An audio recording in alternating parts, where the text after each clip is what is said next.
Good morning students. आज मैं आपको 9वीं क्लास में सामाजिक विज्ञान पार्ट 4 में आपको भारत के राष्ट्रीय आंदोलन के विषय में पढ़ाऊंगी। बच्चों, इसके पहले हम लोगों ने बंगाल के विभाजन के विषय में जाना था, फिर बंगाल का विभाजन कैसे रद्द हुआ उसके विषय में जाना। आज हम मुस्लिम लीग के विषय से आगे जानेंगे। पार्ट 4 में मुस्लिम लीग 1906। अंग्रेज फूट डालो और राज करो की नीति अपनाकर हिंदू और मुस्लिम के बीच वैमनस्य खड़ा करना चाहते थे। बच्चों, अंग्रेज क्या काम करना चाहते थे? फूट डालो और राज करो, मतलब एक दूसरे के बीच में फूट डालो, यानी एक दूसरे के बीच में झगड़ा लगाओ और फिर उनके ऊपर अपना राज करो। ऐसा नीति अपना के हिंदू और मुसलमानों को एक दूसरे के खिलाफ भड़काते थे ताकि वो एक दूसरे के खिलाफ लड़ाई करना शुरू कर दें। तत्कालीन वाइसरॉय मिंटो और भारतीय मंत्री मार्ले के साथ मिलकर भारत के राष्ट्रवाद को कुचल डालने की योजना बनाई। वाइसरॉय मिंटो ने क्या काम किया? भारतीय मंत्री मार्ले के साथ मिलकर राष्ट्रवाद को कुचल डालने का काम किया, यानी मुस्लिम और हिंदू के बीच जो एकता थी उसको ख़त्म करने का वो लोगों ने विचार बनाया या फिर योजना बनाई। राष्ट्रीय आंदोलन की शांति बढ़ गई।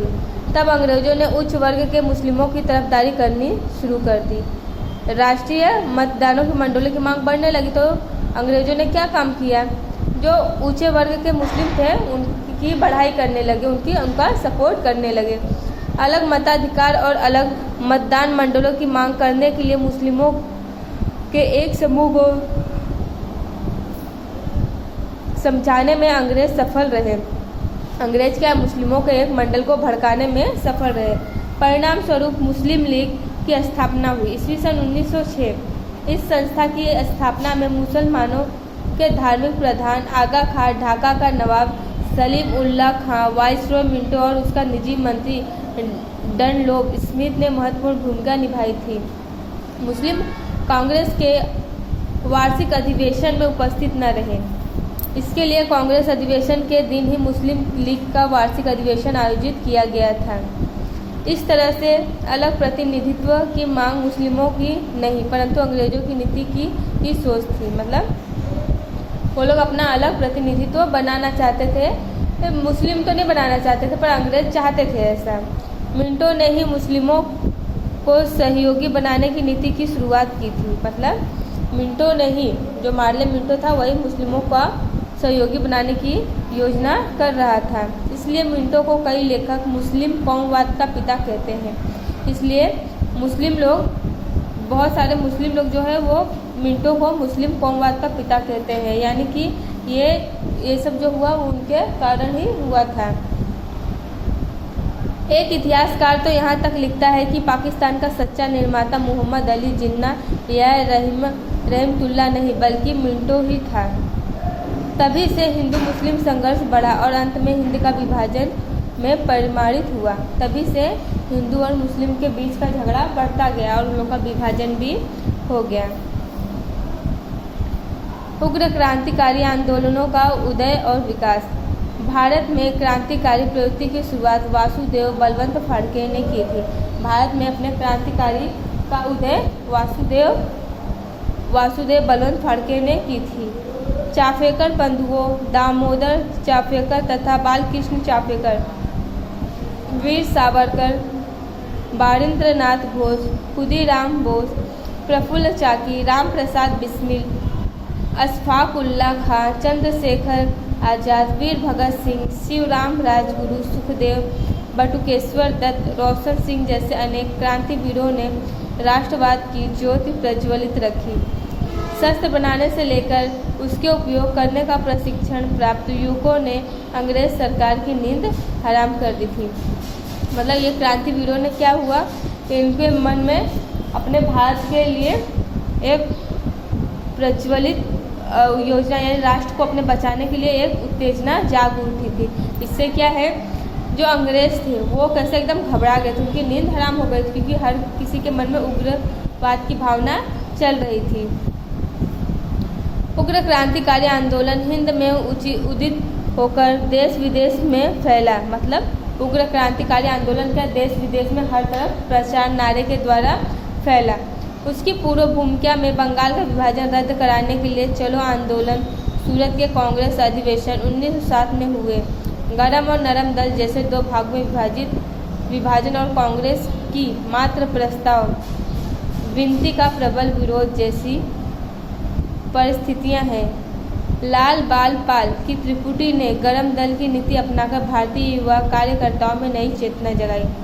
लाल बाल पाल ये तीनों जो थे, इन्होंने गरम दल की नीति को अपनाकर भारतीयों के अंदर अपने भारत के लिए नई उत्तेजना जागृत की थी।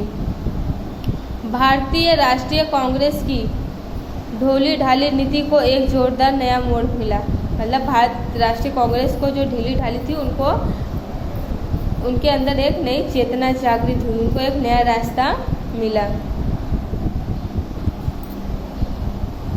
लोकमान्य बाल गंगाधर तिलक ने उग्र भाषा में घोषित किया, स्वराज्य हमारा जन्मसिद्ध अधिकार है। लोकमान्य बाल गंगाधर तिलक ने उग्र भाषा में, मतलब उनका नारा था कि स्वराज्य हमारा जन्म सिद्ध अधिकार है, यानी स्वतंत्रता जो है वो हमें जन्म से ही प्राप्त है और हम उसे प्राप्त करके रहेंगे और इसे हम प्राप्त करके रहेंगे। जो आज़ादी के क्रांतिकारियों के लिए मंत्र बन गया था, ये आज़ादी के क्रांतिकारियों के लिए मंत्र बन गया था।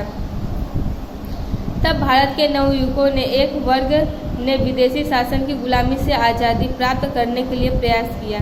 उग्र क्रांतिकारी लड़ाई के सिपाही मातृभूमि की स्वतंत्रता के लिए हंसते हंसते बलिदान होने के लिए तत्पर थे। मातृभूमि के जो सिपाही थे, अपनी भारत माता की लाज बचाने के लिए वो अपनी हंसते हंसते बलिदान देने के लिए भी तैयार थे। वे प्राण दे सकते थे और आज़ादी की प्राप्ति के लिए दूसरे के प्राण ले सकते थे। उनके अंदर ऐसा जुनून था कि वो अपनी भारत माता की रक्षा के लिए प्राण दे सकते थे तो प्राण ले भी सकते थे। भारत में महाराष्ट्र, बंगाल, पंजाब, बिहार, उड़ीसा, गुजरात, राजस्थान, मद्रास प्रांत, उत्तर प्रदेश और मध्य भारत में क्रांतिकारी प्रवृत्तियाँ फैली थी। उन प्रवृत्तियों में मित्र मेला सोसाइटी, अभिनव भारत समाज, अनुशीलन समिति, अंजुमन ए मुहिल्लानो वतन, इंडियन पैट्रियोट्स एसोसिएशन, बाद में भारत माता आदि संस्थाएं स्थापित करके क्रांतिकारी प्रवृत्तियों को अधिक गति दी।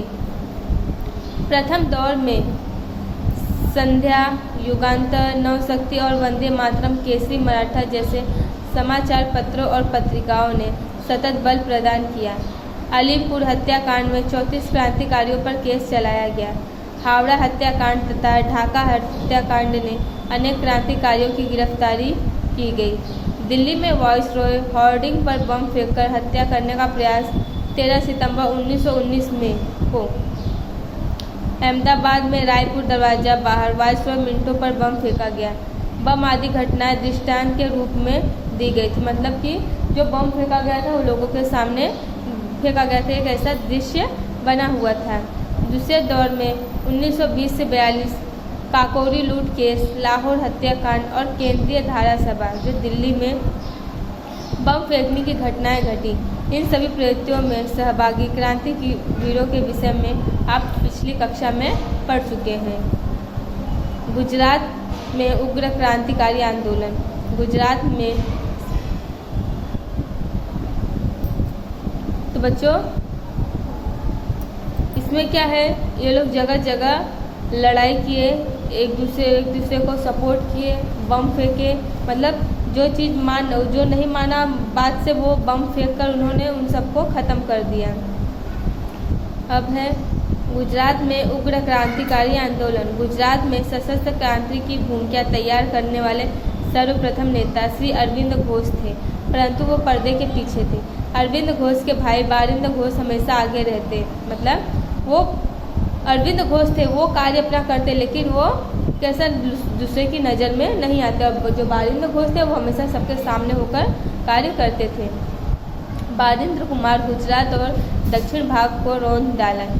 बारिंद्र कुमार घोष जो थे वो गुजरात का दक्षिण भाग को रौंद डाले थे। यहाँ उन्हें श्री छोटू भाई और श्री अम्बू भाई पुराण जैसे सशक्त साथी मिले। यहाँ उनके दो साथी मिले थे, छोटू भाई और अम्बू भाई। ये क्या इनके जैसे ही वीर बलवान साथी थे। बारिंद्र कुमार ने वडोदरा, चरोतर यानी खेड़ा, अहमदाबाद, महसाणा ऐसे हर एक जगह मध्यम वर्ग के युवकों को क्रांति के रंग में रंगा। उन्होंने क्या काम किया, जो मध्यम वर्ग के युवक थे उनको एक क्रांति के रंग में रंग डाला। बच्चों, क्रांति के रंग में रंग डालना यानी कि अपने भारत माता को बचाने के लिए अपना बलिदान दे देना और जरूरत पड़े तो दूसरे की जान ले लेना। इस संदर्भ में अहमदाबाद में रायपुर दरवाजा के बाहर वाइसरॉय मिंटो की बग्घी पर बम डालने की क्रांतिकारी घटना घटी। वाइसरॉय मिंटो जो है वो अहमदाबाद रायपुर दरवाजे के बाहर उसकी बग्घी यानी घोड़ा गाड़ी खड़ी थी, उस पर भी इन लोगों ने बम फेंका था। अरविंद घोष भवानी मंदिर नामक पुस्तक में क्रांति की योजना को चित्रित किया है। अरविंद घोष जो है वो भवानी नामक पुस्तक में क्रांतिकारी योजनाओं के विषय में उन्होंने चित्र अंकित किया है और लिखा भी है। उसका गुजराती भाषा में अनुवाद भी किया गया है। इसका गुजराती भाषा में अनुवाद भी किया गया है। इसके अतिरिक्त दक्षिण सामयिक में उसे छपवाया, उसके बाद उसको पेपरों में छपवाया गया सामयिक में। इसके अतिरिक्त क्रांति योजना का विचार फैलाने के लिए देसी वनस्पति दवाइयाँ, नहाने के साबुन बनाने के तरीके, कसरत, गुलाब की कहानियाँ, कानून का संग्रह आदि शीर्ष वाली पुस्तिकाएँ प्रकाशित की गई है। इनकी ये सब पुस्तकें क्या है जो इन्होंने लिखी थी उसको प्रकाशित की गई, जिसमें अंग्रेज़ों को पता न चले इन पुस्तिकाओं में बम बनाने के तरीके भी थे। देखो, इन्होंने पुस्तक तो लिखे थे लेकिन अंग्रेज़ों को लगता था ये कहानी वगैरह की पुस्तकें, लेकिन इसके अंदर बम बनाना, शस्त्र चलाना, इन सब के तरीके दिए गए थे। चांदोद करनाली के पास गंगानाथ